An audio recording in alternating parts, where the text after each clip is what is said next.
Bom dia, ou boa tarde, ou boa noite, né? Vai depender do horário que você está assistindo. E aquela perguntinha de sempre, como é que vocês estão? Espero que bem, eu, como sempre, estou melhor do que eu mereço. E olha que eu recebo coisas, viu? Se respirar aqui já é fato. Já é um receber de algo que vai além do que eu mereço ou do que meus esforços poderiam me suprir. Eu queria continuar hoje pensando a respeito de um assunto que diz respeito à criação, pensando nesse final de 2021, começo de 2022, naquilo que é necessário mudar, ser criado, se dar origem em nossas vidas. Já tem acho que dois vídeos que eu gravei aí atrás, pois eu vou deixar a descrição. Assistam, porque eu estou baseando tudo isso em Gênesis, o livro de Gênesis, o primeiro livro da Bíblia. Porque como eu até comentei ontem em um stories, tudo em nossa vida parte de algum lugar, de alguma forma, de algum conceito, de alguma regra, de alguma meta. E tudo isso tem por base princípios. E o maior princípio de todos está na criação. Tudo iniciou-se lá. E é de lá que a gente muitas vezes precisa retornar à nossa ótica, para que nossa cosmovisão possa ser ampliada, modelada e aprimorada. E é sobre isso que eu quero falar hoje, sobre o capítulo 3 de Gênesis, sobre algo extremamente importante para a minha vida, relevante lá atrás, durante toda a história, hoje, amanhã e todos os dias. Só que para isso a gente precisa praticar algumas coisas. Eu não vou ler todos os textos, eu vou fazer referência. E isso aqui, para o conhecimento, para a nossa mudança, precisa ser uma via de mão dupla. E aí eu queria que você lesse depois os versículos. Eu vou fazer uma aplicação desses versículos, mas se eu for ler todos vai acabar ficando muito grande. Então eu queria que você prestasse bastante atenção, anotasse e depois fizesse a leitura e tirasse suas próprias conclusões daquilo que é benéfico para você. Um dos princípios é a obediência para nossas vidas, inclusive sobre sabedoria, sobre autoridade, sobre aquilo que é necessário para que a gente mude. E a gente precisa aprender isso sempre, porque quando pensa assim em obediência, logo pensa em confronto, porque a gente quer ter o autocontrole de nossas vidas. E a gente tem que se reconhecer, se autoanalisar, sim, sem dúvida. A ciência dá respaldo sobre isso, a Bíblia dá respaldo sobre isso, a psicologia que eu amo dá respaldo sobre isso à medida que eu me conheço um pouco mais, me aceito, inclusive as minhas falhas, minhas dificuldades e limites, eu consigo avançar.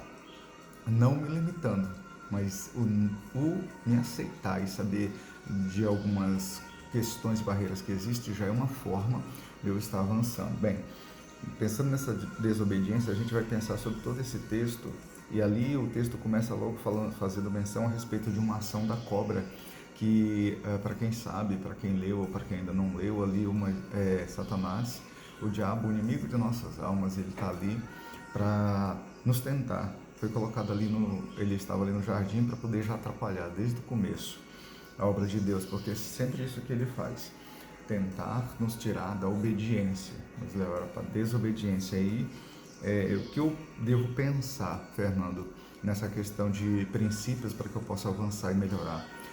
Terminar esse ano bem e começar o outro melhor ainda. Eu não devo subestimar a esperteza da cobra ou de qualquer outro ser que tenta te tirar da obediência e daquilo que é correto para a sua vida. E há estratégias, artimanhas e há diversas situações que às vezes tentam nos tirar. Eu preciso ficar atento às perguntas, isso você vai entender lá no versículo 2, que a serpente ela vai mudar a pergunta. Ela faz o seguinte: é verdade que Deus mandou que vocês não comessem as frutas de nenhuma árvore do jardim? Mas se você ler o capítulo 2 de Gênesis, não foi isso que Deus falou. Mas então a gente deve ficar atento para as perguntas, inclusive para as respostas que a gente deve dar. Preciso tomar cuidado com as respostas que dou, porque elas precisam ser sábias, precisam ser fiéis àquilo que foi falado. Aqui, a serpente, com essa sagacidade dela, ela fez uma pergunta para mudar a resposta ali da Eva. E aí a Eva caiu, vacilou, né, e deu a resposta errada. E isso foi desencadeando uma coisa atrás da outra. Uma mentira, talvez você já ouviu isso, uma mentira bem contada, ou contada várias vezes, ela acaba se tornando uma verdade, pelo menos para quem conta. Se você leu o versículo 4, a parte A, começando do versículo, você vai entender isso.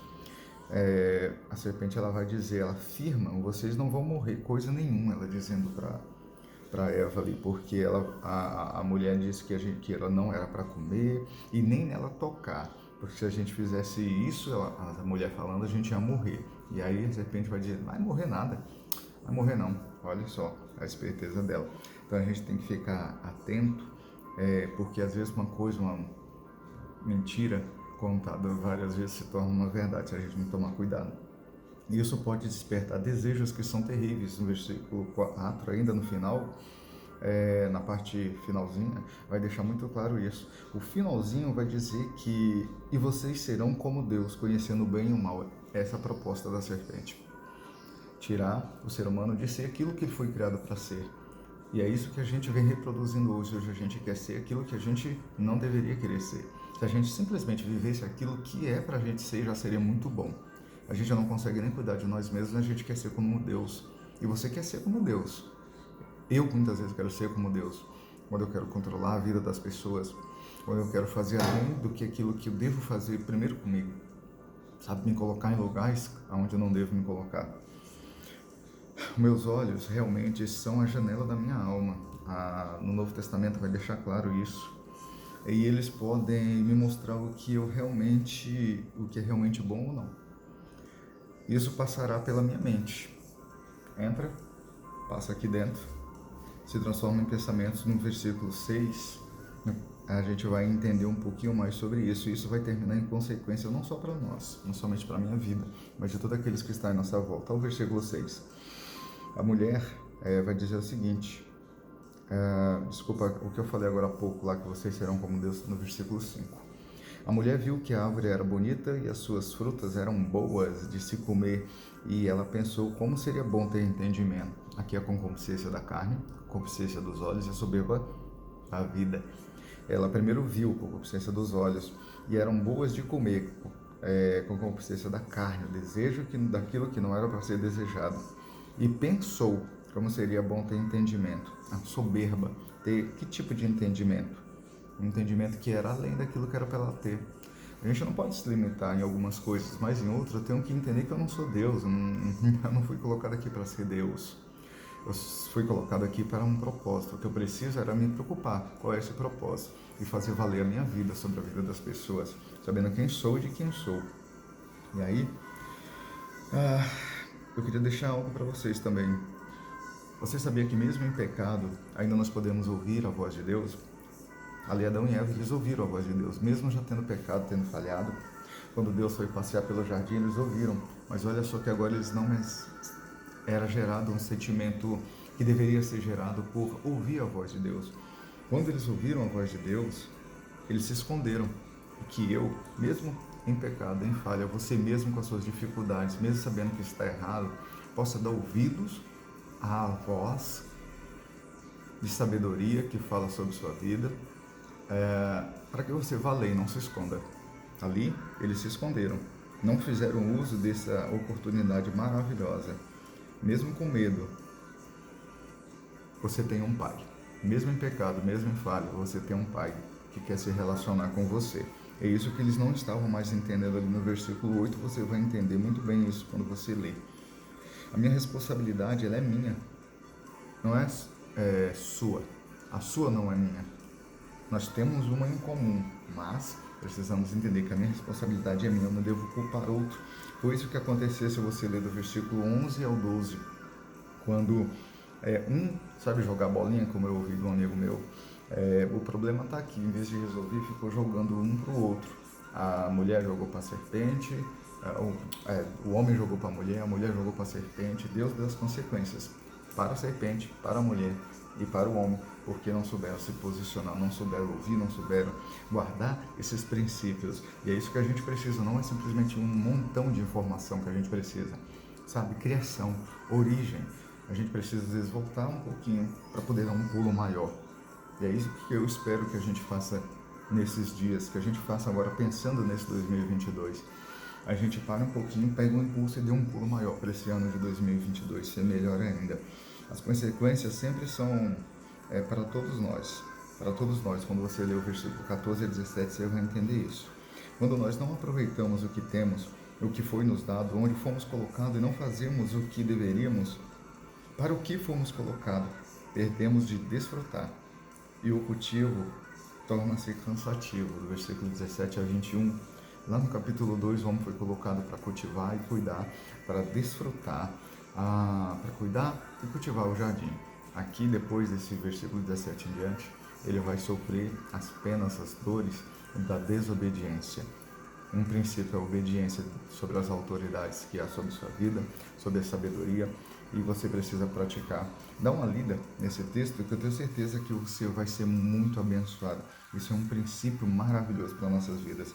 Não entendemos o valor do que somos, de quem somos, e queremos ser quem não podemos ser, e perdemos o que é importante. Deixamos de ser postos para sermos expulsos. Adão e Eva estavam ali no jardim, foram colocados no jardim para cuidar e cultivar, tinham esse relacionamento com Deus, filhos de Deus, mas em algum momento quiseram ser como Deus. Quando a gente perde o foco, quando a gente deixa de viver aquilo para o qual a gente foi colocado para viver, querendo viver o que não é para a gente viver, querendo ser quem a gente não é, a gente deixa de ser colocado, de desfrutar, para ser expulso às vezes de algumas situações. E que isso não se aplique na sua vida, que isso não se aplique à minha vida. Aproveite, desfrute, cultive, cuide, seja obediente, guarde esses princípios, saiba quem você não dê vazão a vozes erradas, não deixe aquilo que passa na sua vida ser desconstrutivo, mas construtivo. Um abraço, que Deus abençoe. Compartilha, comenta, se inscreva, faça aquilo que é necessário para que esse conteúdo seja relevante para você, possa ir além. Que Deus te abençoe, um abraço e até a próxima. Fui.